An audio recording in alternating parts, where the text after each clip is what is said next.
आज इतने दबा के कसरत करूंगी काय की मैं सुनूंगी चाहे कुछ भी है जाए। 2 दिन से न करी कसरत तो मेरी तो कमरिया टूट रही है। अरे ये मम्मी को क्या हो गया है, ये ऐसे क्यों पड़ी हुई हैं पड्डों की तरह। इनसे कुछ कहना पड़ेगा तभी ये उठेंगी, नहीं तो ये उठेंगी भी नहीं और मेरा भी काम पूरा होगा नहीं। मुझे इनसे पैसे भी तो लेने हैं, पर्स लेके आना है नया वाला। पता नहीं उठेंगी कि भी नहीं उठेंगी। माँ आप ये क्या करने वाली हो, ऐसे क्यों लेटी हुई थी मुझे बताओ जरा, मैं भी तो सुनूं कि आप क्या कर रही थी अभी। लगता है आप अभी सामान लेकर आती हुई गिर गई होंगी, मुझे बताती तो मैं आ जाती आपको पकड़ने। अरे मर जा सुसरिया, तू और गिरा दे मेरे को। एक तो मेरे अंदर वैसे भी मोटापा ज्यादा बढ़ता जा रहा, तू और जगा रही है मुँह को। मैंने 2-3 दिन से ना कसरत करी ना कुछ करो। अच्छा चलिए मम्मी आप कसरत वसरत को छोड़िए, मुझे ये बताइए लीजिए ये क्या कह रही है, मेरे से बोल रही है ये। अरे नहीं नहीं मम्मी मुझे आप ही से ही बात करनी है, मुझे आपसे पैसे चाहिए, पर्स खरीद के लाऊंगी नया वाला एक।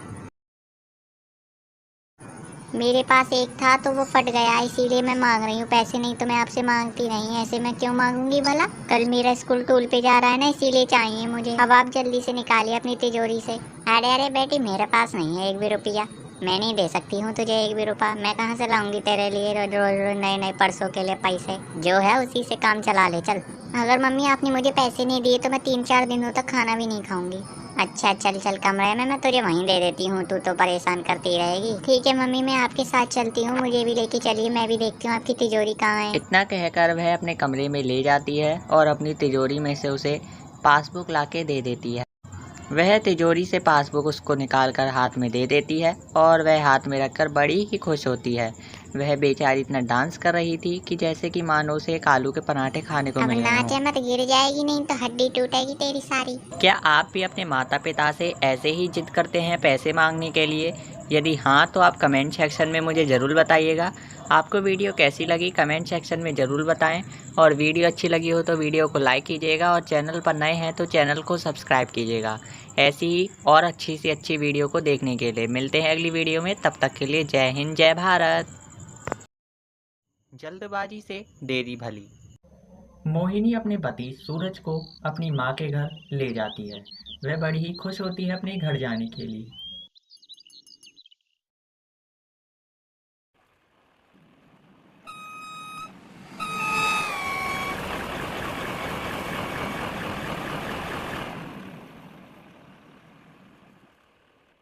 उनका घर बहुत दूर होने के कारण वह ट्रेन से सफ़र कर रहे थे। वह बड़ा ही काफ़ी थक गए थे, इसीलिए वह ट्रेन में सो भी जाते हैं। वह अपनी माँ तथा घर में किसी को भी अपने आने का किसी को नहीं बताती है। वह सभी को सरप्राइज देना चाहती थी कि सभी उसको देखकर खुश होंगे, लेकिन शायद कुछ लोग खुश ना हों।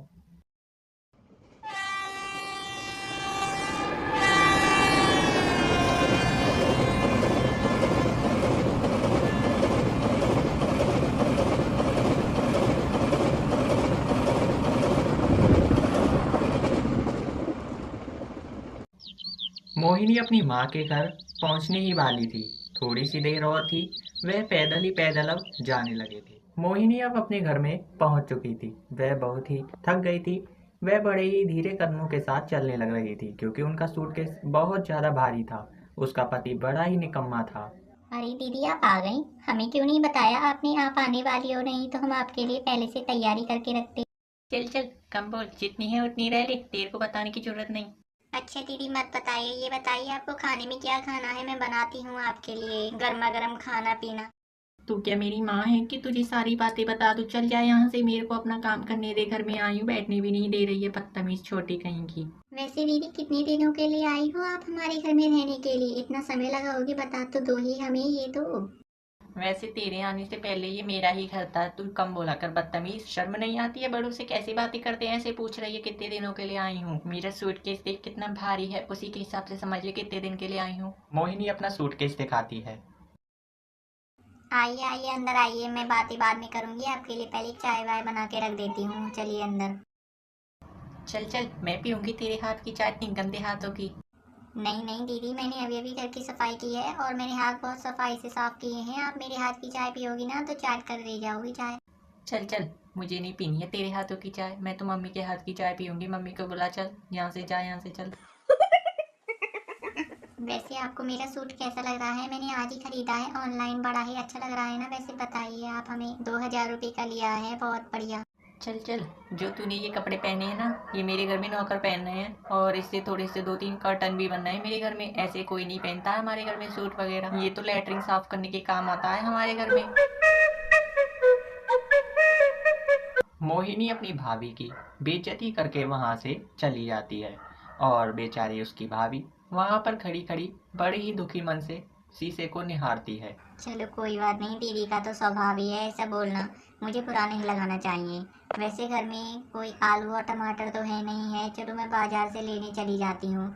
नहीं तो मम्मी कहेंगी कि आलू टमाटर तो बेटी है नहीं है, इसीलिए मैं ले आती हूँ पहले ही, जिससे कि मम्मी भी खुश हो जाएंगी और दीदी का पेट भी भर जाएगा। मैं बड़ा अच्छा बनाऊंगी, देखना आज वो भी क्या याद रखेंगी। बड़ा कह रही थी अभी गंदे हाथ है गंदे हाथ है, उनके मुंह से ही सुनूंगी, बड़ी ही अच्छी सब्जी बनाई है तुमने। लेकिन उससे पहले मैं अपने बाल बाल काट लेती हूँ, बहुत देर हो जाएगी, नहीं तो मम्मी को पता लग गई कि मैं बाहर सब्जी लेने गई हूँ तो मुझे ही चिल्लाएंगी। उन्हें सरप्राइज देने के बजाय मेरा ही फांडा फूट जाएगा। इसीलिए मैं पहले तैयार हो जाती हूँ और जल्दी से सब्जी लेने के लिए निकल जाती हूँ। लेकिन कंघा कहाँ रखा है मैंने, मुझे तो याद भी नहीं आ रहा है। कोई बात नहीं, ऐसे ही काट लेती हूँ हाथों से, अभी तो बाद में काट लूंगी। वह अपने बालों को बिना कंघा के ही जल्दी जल्दी साफ करने लगती है और जल्दी जल्दी हेयर स्टाइल बनाने लगती है, क्योंकि वह मम्मी को और अपनी दीदी जीजा जी को एक सरप्राइज देना चाहती थी।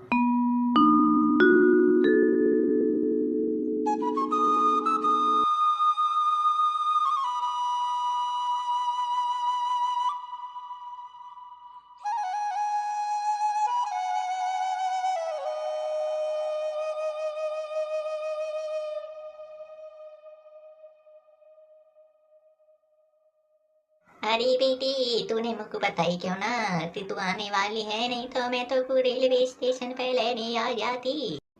क्या नहीं बताई मम्मी, बताइए आप हमें, हमने क्या बात नहीं बताई है आपको और कौन सी बात हम छुपा रहे हैं आपसे? क्या यह अब मेरा घर नहीं है? हाँ मम्मी जी, क्या हम अब अपनी मर्जी से नहीं आ सकते हैं इस घर में? हमारा घर नहीं है क्या ये अब? अरे नहीं नहीं दामाद जी, ये आपका ही घर है, आपका जब मन करे तब आइए। अरे तो मम्मी, हमसे अब आप आंसर करते ही रहोगी, क्वेश्चन करते ही रहोगी, या फिर हमको आप कमरे में बैठाओगी भी? हम बड़े ही थके हारे आए हैं बड़ी दूर से रेलवे स्टेशन से। हाँ हाँ बेटा, ज्यादा जल्दी ना करो, मैं अभी तुम्हारे लिए नाश्ता लेके आ रही हूँ। जब तक ठीक है मम्मी, जब तक हम बैठ जाते हैं यहाँ पे आपको पूरा बोलने की जरूरत नहीं है, हमें पता है ये हमारा ही घर है। हाँ हाँ मम्मी, हम तो बस मजाक कर रहे थे आपसे। मम्मी सबसे पहले आप मेरे लिए एक गिलास पानी लेके आइए, बड़ी ही प्यास लग रही है। अरे बेटी, जा रसोईया साफ करके आ, बड़ी ही गंदी करके आ गई है तू। हाँ हाँ माँ, मुझे पता है, और वहाँ पे बर्तन भी हैं, उसे भी मांजने हैं, अभी मांजने जा ही रही थी। अरे बेटी, तेरी शकल से तो बिल्कुल भी ना लग रहा कि तू बर्तन मांजने जा रही है। ऐसा लग रहा है कि हाँ हाँ माँ, पूरा मत बोलिए, मुझे पता है, मैं तैयार होके कहीं जा रही हूँ, ऐसा ही बोलने वाली हूँ ना आप? मुझे बताइए, आप यही बोलना चाहती हो ना? अरे रे सूरज कहाँ से निकलो है आज, कोई मुई पूरी बात ही ना करने दे रहा, वहाँ से पहले मुई टोक दे रही है कि बात मत बताओ। अरे मम्मी, ऐसी कोई बात नहीं है, वो ना मैं दीदी और जीजा जी के लिए ना बाहर जा रही थी सब्जी लेने के लिए, टमाटर और आलू वो खत्म हो गए हैं, इसीलिए तैयार हो रही थी मैं। अरे तू तो बड़ी समझदार है गई लाली, तू तो चल तू लिया अब।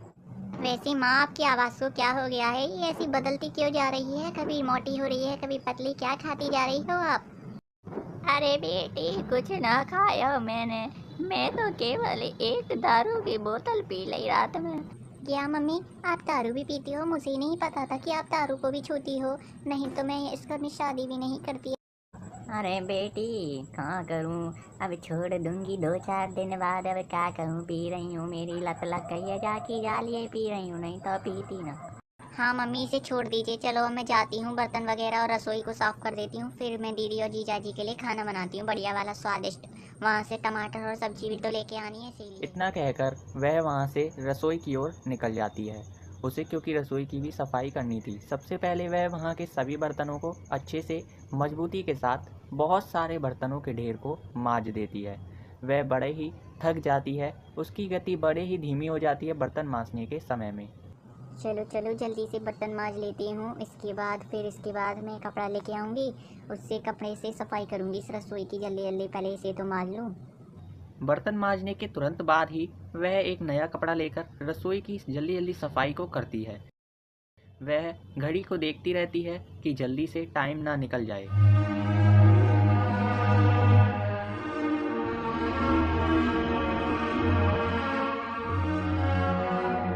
माँ, मैंने पूरी रसोई की साफ सफाई कर दी है और जितने भी बर्तन थे वो साफ कर दिए हैं मजबूती से। अच्छा किया बेटी तूने जी सही करो कि पहले साफ सफाई कर ली। वैसे माँ, टमाटर आलू के संग आप कोई पनीर वगैरह की सब्जी बनाना चाहो तो बता देना, मैं ले आऊंगी हाथ के हाथ। अगर बेटी तो पे पनीर आलू की सब्जी आए तो तू हाथ की हाथ ले आइयो और तू ही बना दियो, मुँह पे ना आवे। ठीक है माँ, मैं बना दूंगी टमाटर आलू की सब्जी के साथ पनीर आलू की सब्जी, बड़ी ही लाजवाब बनाऊंगी, इसमें लहसुन प्याज डाल के मस्त एकदम। ना बेटी, बा में मत डालियो टमाटर में और लहसुन वगैरह कुछ भी, मेरी बेटी ना खाता कछु भी बा में। लेकिन माँ उसी से ही टेस्ट आता है, बड़ा ही लाजवाब बनाऊंगी उसी से, दीदी भी हाथ चाट के रह जाएंगी। हाँ बेटी, मैं सब समझती हूँ, मस्त बनेगी, लेकिन वो ना खाती है शुरू से ही। ठीक है माँ, आप कह रही हो तो मैं नहीं डालूंगी उसमें लहसुन प्याज वगैरह कुछ भी, और ना ही टमाटर डालूंगी। ये हुई ना बात, कितनी प्यारी है मेरी बहू, सारी बात मान लेती है। ठीक है तो माँ, मैं जा रही हूँ, बहुत देर हो जाएगी, नहीं तो उन्हें भूख भी लगने लगेगी, क्योंकि वह बहुत दूर से आए हैं ना ट्रेन से सफ़र करके, इसीलिए मैं जा रही हूँ। तो का बेटी ऐसे भूत बन के जाएगी, थोड़े से बाल बाल काट ले, हेयर स्टाइल बना ले, एक हाथ बढ़िया वाली सुई जाइयो। इतना कहकर वह वहाँ से निकल जाती है। उसकी बेटी वहीं पर खड़ी होकर कंघे को ढूंढने के लिए सोचती है। अब की बार उसे कंघा मिल जाता है। वह बिना हाथों के ही कंघे से सुंदरता के साथ एक नई हेयर स्टाइल बनाकर बाजार में जाती है। उसकी हेयर स्टाइल की डिज़ाइन इतनी कठिन थी कि उसे निकलने के लिए बड़ा ही समय लग जाता है। वह बहुत तेज़ गति से बाजार में निकल जाती है और बहुत तेज तेज बैगों को इधर उधर करके निकलने लगती है। उसे देर हो जाने के कारण वह जल्दी से शॉर्टकट लेती है।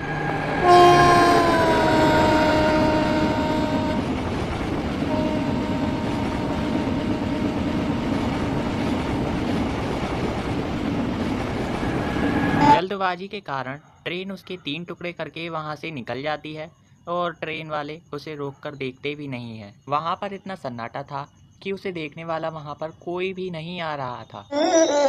Başası kanıma çoğur Düğme ruhsatım yan bay cano दोस्तों, आपने अभी कहानी देखी थी ना, उस ट्रेन की पटरी के नीचे मैं ही थी। मैं आपको एक संदेश देना चाहती हूँ कि यदि आपको किसी भी कार्य को करने में देरी हो रही है तो कोई बात नहीं। यदि आप किसी भी कार्य को करते हैं और उसमें देर कर रहे हैं तो आप देरी सही, लेकिन आप कभी भी शॉर्टकट का प्रयोग ना करें। शॉर्टकट लेने के बजाय ही मेरी ट्रेन से हत्या हो गई थी, तो कृपया आपको भी शॉर्टकट को कभी भी नहीं अपनाना है। मिलते हैं अगली वीडियो में, तब तक के लिए जय हिंद, जय भारत।